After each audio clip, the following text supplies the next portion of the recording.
Update po tayo sa investigasyon kaugnay sa nangyaring engkwentro sa pagitan ng pulisya at mga kidnapping suspects sa Parañaque.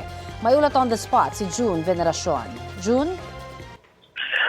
Connie, kinumpirma ng PNP ng mga dismissed na pulis ang 2 sa 4 na kidnapping suspect na patay sa rescue operation sa Parañaque City. Mga awol na pulis daw ang mga ito. Nailigtas naman ang negosyanteng kidnap victim na naturalized Filipino. Isang operatiba ng AKG o anti-kidnapping group ang sugatan sa kamay pero okay na raw ang kalagayan ng pulis. Na-recover naman ang ransom na ibinayad daw ng pamilya ng biktima sa mga kidnapper. Kasama rin sa nakuha sa sasakyan ng mga suspect ang granada, mga baril at mga uniforme ng PNP.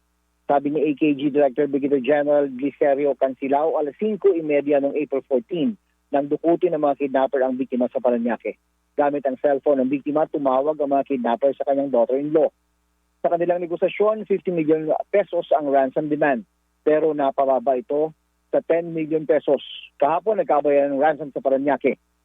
Pagkaabot ng mga kamag-anak ng biktima ng pera sa mga suspect, umalis na sila kasama ang kidnap victim na kanilang ibababa sa napagkasundo ang lugar.